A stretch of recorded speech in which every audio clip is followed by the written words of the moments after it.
जो 4 लोग जो देखे गए हैं, जो बता रहे हो आपके वो 4 लोग थे, वो कहाँ पे देखे और किसने देखे?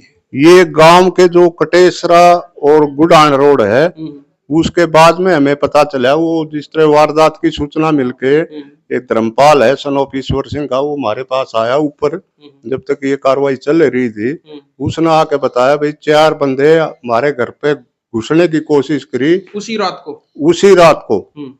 और हमारे कुत्ते भौंकने लगे, तो कुत्ते की आवाज सुनकर हम आए, तो वो दूसरे मकान की तरफ चले गए।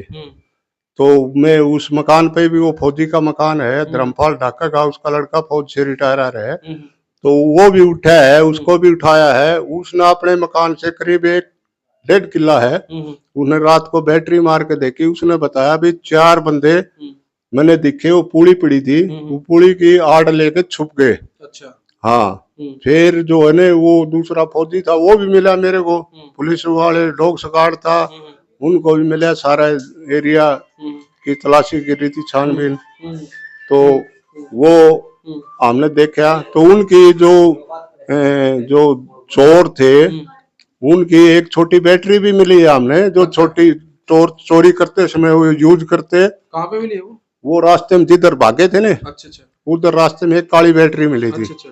हाँ, बोल दो भाई, वो हमने पुलिस के हैंड ओवर कर दी, मगाजी इसने मौके से उठा लो और कहीं न कहीं इनका लिंक जुड़ जाएगा। और एक माचिस भी आप दिखा रहे थे? हाँ, माचिस भी थी, वो कपड़ों में मिली थी। वो यहाँ पे मिली है घर पे? हाँ, वो बाद में आज मिली है। मतलब आप कह रहे थे घर पे कोई यूज नहीं करता इस तरह की? हाँ ना, माचिस कोई यूज नहीं करता, सिर्फ मंदिर में एक माचिस रहती है, वो मंदिर में रहती है। इस तरह की माचिस है जो आज मिली है, ये शायद ये मेरी भाभी जी ने दिखाई है कि ये माचिस हो सकता है उन्हीं की, किसी की। हाँ, उन्हीं की कपड़ों में जो चोरी करते समय वो गिर गई होगी। ये माचिस है जो अब मेरी भाभी जी ने दिखाई है कि ये माचिस भी मेरे को मिली है, तो शायद उन्हीं की हो सकती है। और घर में तो कोई माचिस बीड़ी सिगरेट को पीता ही नहीं, तो उन्हीं की ये माचिस मिली है। तो भाई आप देख सकते हैं किस तरह से जो 4 लोग जो इस गांव में भी देखे गए हैं, और जो प्रशासन से हम भी अपील करेंगे, एसपी साहब से भी हम निवेदन करेंगे कि एसपी साहब थोड़ा मतलब जल्द से जल्द इन अपराधियों को पकड़ने की कोशिश की जाए, ताकि जो है लगातार जो है हर गांव में जो परिवार हैं वो इन लोगों के शिकार होते जा रहे हैं। अब ये नहीं कह सकते कि वो एक ही गैंग है या फिर अलग अलग हैं। एक गैंग भी हो सकती है और जो उस गैंग के काफी सदस्य भी हो सकते हैं। हो सकता है ये अपने गांव के आसपास के लोग भी हो सकते हैं, या फिर वो अदर स्टेट के लोग भी हो सकते हैं, क्योंकि आजकल जो है गांव में जो बाहर के, जो दूसरे राज्यों के जो लोग जो आके जो रहते हैं, या फिर कोई काम धंधा करते हैं, या फिर अभी बहुत सारे ऐसे काम जो चले हुए हैं, भाई पराली काटने का है या और कुछ है।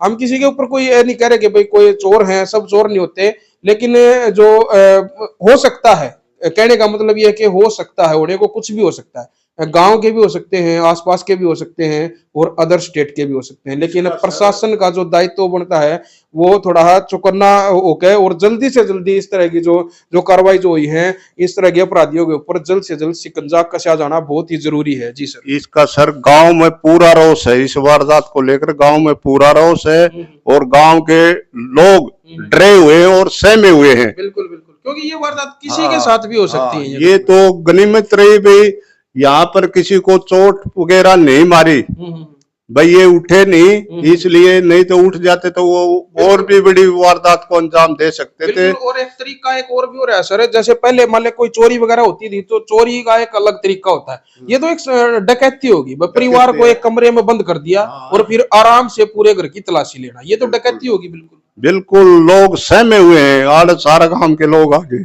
आज ये लोग रात को कर रहे हैं, आज ये लोग रात में इस तरह की घटनाएं कर रहे हैं, अब कल को दिन में भी करने लग जाएंगे, लोगों को बांध के ले जाएंगे। बिल्कुल, लोग बहुत डरे हुए हैं, सारा गांव का तांता लगा हुआ है। बिल्कुल, बहुत डरे हुए। बिल्कुल बिल्कुल, वही देखो अभी तो ये घटनाएं रात को सामने आ रही हैं, लेकिन अब जब इन लोगों को पकड़ा नहीं जाएगा तो इनके हौसले जो दिन पर दिन बुलंद होते जा रहे हैं। ये दिन में घटना करेंगे, फिर दिन में परिवारों को बंधक बनाकर लूट ले जाएंगे, कौन पड़ोसी कौन देखेगा, किसको आगे देखेगा। अब रही बात सीसीटीवी वगैरह की, क्या ग्राम पंचायत की तरफ से गाँव में कहीं पे सीसीटीवी वगैरह ग्राम पंचायत लगवा रही या नहीं लगवा रही?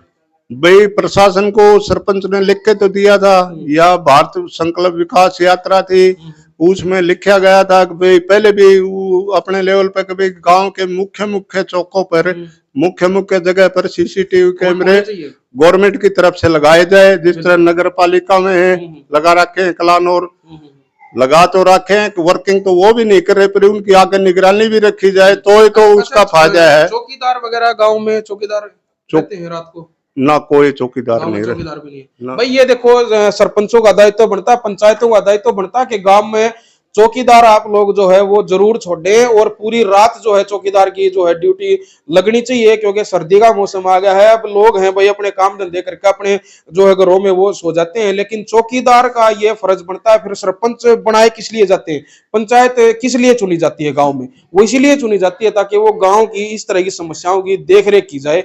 ये एक गांव का मामला नहीं है, कोई सरपंच इसको अपने ऊपर अकेले के ऊपर ना ले, ये हर किसी का दायित्व बढ़ता है, हर गांव की पंचायत का, हर गांव के सरपंच को हम ये बात कर रहे हैं कि अपने गांव में आप लोग जो है चौकीदार छोड़े, सीसीटीवी कैमरे भी आप लगवा सकते हैं। आप अगर अपने उससे नहीं लगवा रहे, आप ऊपर अपील कर सकते हैं, सरकार की तरफ से भी आप ये स्कीम लेके आ सकते हैं, क्योंकि मुख्यमंत्री साहब की तरफ से भी ये है कि भाई अपने गांव में आप सुविधा जो चाहते हैं, आप उन चीजों को, सुविधाओं को आप ले सकते हैं। आप लेने वाले बनो, सरकार तो देती है भाई, आप लेने वाले बनो, आप ढंग की चीज लो, आप गांव में सीसीटीवी कैमरे लगवाओ, गांव में चौकीदार छोड़ो, या और इस तरह की जिससे पूरे गांव को जिससे मतलब फायदा हो, ऐसे काम जो है सरपंच को या पंचायत को पूरी को मिलकर वो करने चाहिए। और भाई ये मामला जो है आप गुडान गांव से देख रहे हैं, जो गुडान गांव के जो करतार सिंह नैन है, करतार सिंह नैन के घर में 60 लाख की डकैती हुई है। वहां से ये तस्वीरें हम आपको दिखा रहे हैं। पूरा मामला है जो वो सर ने बताया। सर आपका नाम? सूरज बान जी हैं, जो पूरा एसएचओ जो है वो रह चुके हैं। कहाँ पे थे आप, ड्यूटी कहाँ पे थी आपकी? मेरी भिवानी डिस्ट्रिक्ट में थी। भिवानी डिस्ट्रिक्ट में? दादरी भिवानी डिस्ट्रिक्ट। दादरी भिवानी डिस्ट्रिक्ट में जो है ये एसएचओ रह चुके हैं, अभी रिटायर्ड हैं, और इनके ही परिवार में इस तरह की वारदात हुई है। तो ये एक बहुत बड़ी वारदात है, और प्रशासन को जल्द से जल्द इस मामले में संज्ञान लेना चाहिए, और जल्द से जल्द कार्रवाई करके अपराधियों तक पहुंचना चाहिए, और उनको सलाखों के पीछे पहुंचाना चाहिए। यही हम आपसे निवेदन करेंगे। इसी के साथ वीडियो ज्यादा से ज्यादा शेयर कर दो, और जिन लोगों ने गांव में उन अपराधियों को देखा है उनसे भी हम बात करेंगे, उनके घर पे क्या कुछ वारदात वो कर रहे थे, कैसे उन्होंने देखा है, कितने लोग थे, तो वो सारी चीजें हम उनसे भी जानने की कोशिश करेंगे। तब तक के लिए आप जुड़े रहो हमारे साथ, देखते रहो हरियाणा एक नज़र।